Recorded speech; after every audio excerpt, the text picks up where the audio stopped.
Warning, viewers' discretion is advised, as this may contain mature or triggering content. Title: Loving Who, Part 1. Amy's elbows rested on the edge of the rooftop railing as a small sigh escaped her. She was watching as the sun set, a faint wind tossing her long black hair around. "What are you doing up here by yourself, Miss Pells?" A sharp but masculine voice called from behind her. She turned with a small smile, her blue eyes lighting up with humor. "I thought when we were alone you'd call me Amy, Mr. Bossman," she said with a girlish giggle.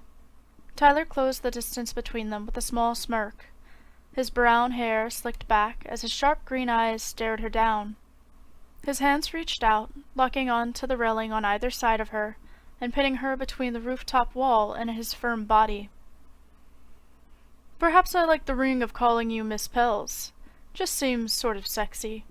Though it'll be even more sexy when I can call you Mrs. Malco." A blush covered her cheeks as affection laced through her core.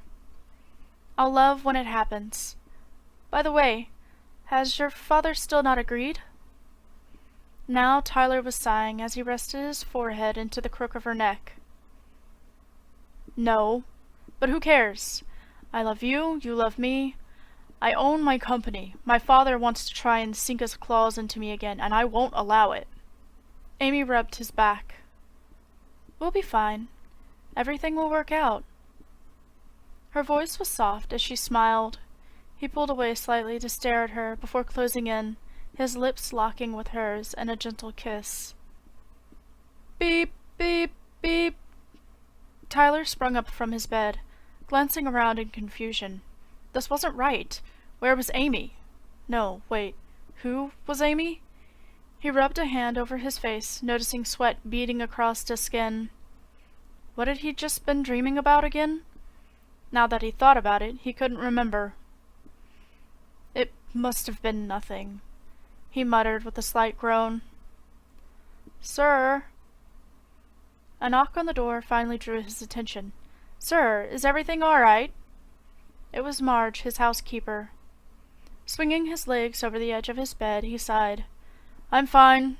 Up and ready to take on the day," he lied as he stood in only his boxers, sweat covering his body with the worst possible bedhead. The older woman chuckled as she opened the door. "Sir, please remember you have very important interviews today. You must select people worthy of working with you and the others. I know your father has been making things difficult," Marge said as she moved to collect his outfit. "Now go shower. I'll have food fully prepared by the time you are done." He nodded, turning for his bathroom as she gently shoved him on his way. Marge had been with the Malco family since he was 5, and she'd always cared for him the most out of his 7 other siblings. That had been the reason he'd offered her a position of working in his house when his father was ready to fire her due to her age. He turned the water on, waiting for it to heat up before stepping into the warm stream of water. His mind wandered back to what he had been dreaming about. He'd felt such happiness and dread all at once. He knew it was important, but why now couldn't he remember what it had been about? A small sigh left him once more. It seemed he'd been sighing a lot lately, ever since his father decided to poach workers from Alvco. The start of Alvco came from when his father had given him freedom to take over a smaller company known as Creedy. However, when a scandal occurred thanks to Tyler's oldest brother, Tyler had taken the fall. After all, in their father's eyes, his oldest could do no wrong. Tyler had been so angered by the matter, he broke from his father's grasp fully, and took a few of the workers who had known who was the true cause of Creedy's fall. Now his father and oldest brother were poaching his employees, offering up outrageous pay, vacation, whatever they could do to get their hands on his employees. Once again, those who had stayed were the loyal ones from Creedy, and a few others who held no care for money but for the heart of their company. This was Tyler's final try, his last attempt to find new workers, before turning down a few of the jobs they had already accepted. This, too, was a last resort. He hated letting down those who hired them, As an advertisement and production team, their jobs were important. Without a doubt, the world ran on advertisements and new unique products. The lower floor handled the advertisements, the upper floor created the product concepts, and the middle floor held their models and actors. They had a few companies they worked alongside that created these products, improving them to their fullest potential. That left the marketing team to create slamming advertisements that no one could forget. Last but not least, the final piece, their models and actors to pull off these stunning advertisements. It was the perfect structure along with taking on side jobs for other places looking for the perfect commercials. However, since his father and older brother began poaching his people, the upper and lower floors had been doing a combined effort unlike before. While it opened up for some rather promising ideas, it was leaving his employees feeling far more drained. He knew they were falling apart, but he refused to accept it. He stared in the mirror as he tied his tie, adjusting his suit so it was perfectly straight. Even though they were desperate for people, that didn't mean he would allow just anyone within his company. That was how spies could sneak in and create chaos, adding secret information to other companies, but mainly to his father. He headed out, eating the grand display of breakfast. Even though it was only for him and Marge, he was always left speechless. Despite having the opportunity to have lavish things around him, he was always one to prefer simple things. He had tons of money, but he put a majority of it back into the company. His house, though large and spacious, was made with the intention of being used for important company meetings. There were multiple rooms for any out-of-town guests of importance. He also brought in a separate lot of staff to help take care of things when the house was bustling with business matters. Just so Marge wouldn't be burdened. Each person handpicked by Marge and trained. "I'll take my leave. Please summon a few of the others to clean up, Marge. I know you are sick." Marge gave him a soft laugh. "And here I thought I was doing well to hide it." Several hours later, Tyler sat at a long desk with the head of marketing, the head of production, and their top model. There were specific requirements for passing and being accepted at Alvco. 1. Produce a mock-up product that could be integrated into the company. 2. Create an impressive advertisement and marketing scheme that can be officially used for the product. 3. Make one of their current models long to be the star of said advertisement. "Do you think we will find anyone promising?" Vince, the head of marketing, asked before shuffling through the papers resting in front of the four of them. Tyler ran a hand over his face. "I certainly hope so. We've been hunting for people for almost 3 months now. Your teams are falling apart. If we don't find some trustworthy people today, I may have to do something I'll regret, breaking the trust of companies that have depended on us." A chuckle came from a man with longish black hair, sharp blue eyes, and a wicked smirk. "Oh, come on, Tyler. You speak like it's the end of the world. A few of those companies are owned by women. Break it off with them and leave the ladies to me. After all, my charms will win them back over when things have settled down. I'm sure I could easily persuade them to wait for us." The other three turned their eyes to their top model with disgust. Kevin, the head of production, was frowning. "Do you know how many scandals we've had to cover up? We don't need you wasting more of our money because you want to toy with women's hearts," the older gentleman stated. Richard gave Kevin a chuckle, clearly shrugging off his words. "It's not that bad. Besides, ladies always forgive me. Who'd deny this face and body?" Tyler pinched the bridge of his nose. "That is enough, Richard. If you can't be serious about this, I'll ask that you leave." Richard held up his hands with a laugh. "Oh no, the big scary boss man is peeking through." Tyler rolled his eyes before shuffling through the papers. Today there were 10 people applying. He paused, his eyes narrowing on applicant 10. She had long black hair, brilliant deep blue eyes with a soft smile. Amy Pells. He muttered the name and it sent a shiver through him as his head began to ache.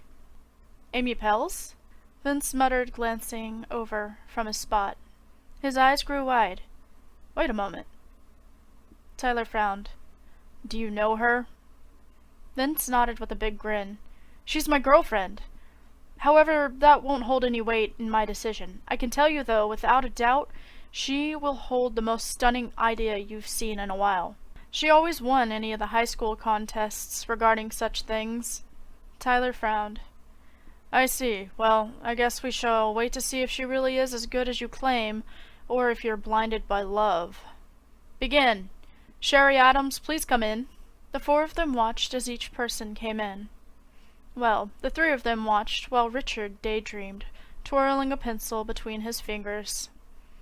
Tyler's heart was racing and jittery, with each ticking moment, closer and closer, his head aching more than it had previously. Come in, Amy Pells. His expression was hard as he fought off the pain. Vince thought he wore the expression from finding out Amy was his girlfriend. Sir, I meant it when I said her work is the best. Tyler waved off his words as she stepped through the door. Her expression was a mix of happiness and seriousness. She didn't even let her eyes linger on Vince, who clearly watched her with affection. Good day to you all. My name is Amy Pells. I've applied here because Alfco is the best company in my mind. You branch out, helping smaller places create and sell their products. You allow for broader expanses for each person you work with. Today I brought... Tyler's heart thundered in his chest, his eyes not leaving Amy's face. He didn't hear the words she spoke, nor see what she had brought to show them. What he saw was the two of them on the rooftop, her smiling lovingly at him, talking about their marriage. Her voice was like honey soothing over him, helping him to relax. He pinched the bridge of his nose, and her voice stopped. The sudden absence of her voice made him refocus. Sorry, sir, but am I boring you? Tyler shook his head. Not at all. I apologize, Miss Pells.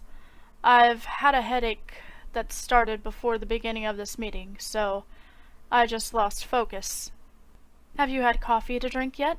Well, assuming you drank coffee, she asked, and he shook his head. Now that you mention it, I forgot to get myself some coffee. She turned to her bag. Do you like almonds?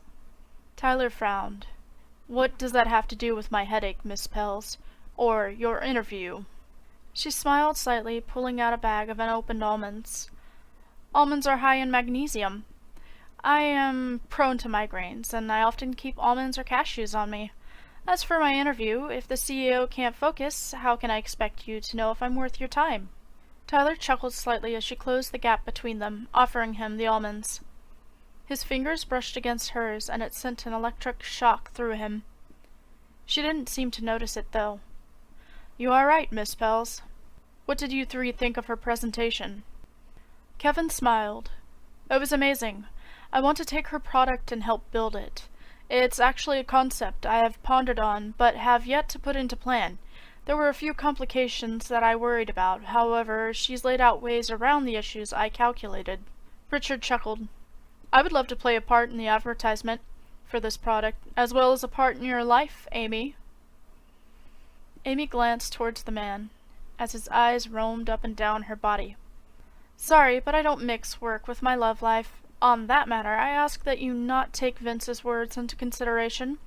He is my boyfriend, and while he holds my work in high regard, he will also want to lavish my work far too much. Tyler nodded. Very well. From everything I've heard so far, Miss Pells, will you start tomorrow? Tyler's expression was serious as he watched her. I know there are a few others that stood out, but none of my people were this motivated about any of them. From your background, I know you aren't a spy, so will you join our team and once again present what you shared with us today? Without the interruption from my headache. I'll be placing you in Kevin's care as part of the production team. You shouldn't have an issue with that. Oh, but I will also ask that you help in marketing as well. Since we are short-staffed and you seem more than capable of handling yourself, as you said before, you never mix work with your personal life, I'll hold you to that. Amy nodded. With pleasure. Shall I bring it in tomorrow? This would be a fine start to working with everyone. bringing in a new idea along with a started advertisement idea. I was also working along with Velrock on this, though they didn't have the full needed funds to make it happen or pay me. They are on the verge of a shutdown, which is how I got my recommendation here, though you likely know this. Tyler nodded. Yes, they used to be one of our largest rivals, but I know thanks to my father, they have whittled away to nothing. Amy shrugged. Yes, but just so you know, those from my company don't see you as the cause. My CEO actually told me it was partly his fault as well. I was his top worker. I know it may seem foolish to some to take on a lower position. She smiled at them. But I have every intention to treat this job with my full attention and utter respect. I do hope you won't mind me stepping out of bounds here and there to make a few suggestions. Though, I can promise you I will never try to overrule you or the leaders of the teams. After all, a suggestion is just that, something suggested for consideration. Kevin stood from the table, walking around it. If you don't mind, I would like you to start today. Well, mainly to talk over the key points of this product. While I won't tamper with your current presentation, I have a few ideas to improve it already. Kevin glanced at Tyler, who nodded in approval. If you're that excited, then by all means. Miss Pels, is your schedule free? Of course. I always leave my schedule open on the days I have interviews. You never know when you may be asked to start that day. I had it happen once before, and it caught me off guard, making me lose the promised position because I wasn't free. Good. I'll have my secretary bring you a few papers to sign. Everyone else? I think we all know who else has been hired. For now, get back to work, and I'll make the calls. Kevin led Amy away to talk about the ideas he had, while Vince headed back to his floor to tell everyone the good news.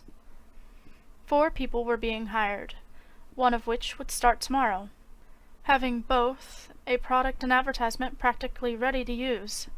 Even though she was already starting today, she likely wouldn't be meeting with anyone other than Kevin.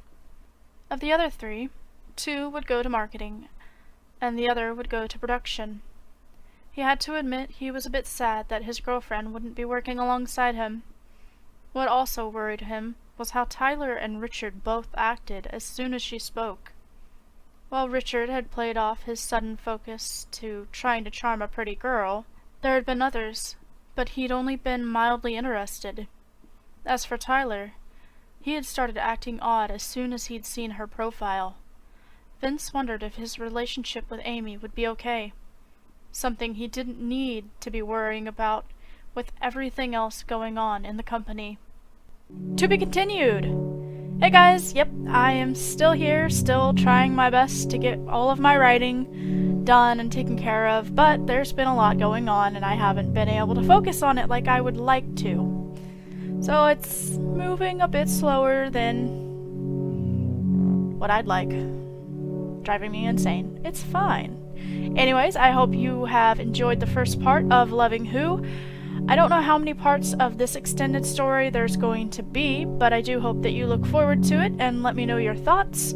And as always, if you haven't, like, comment, and subscribe, and I will see you guys next time. Bye!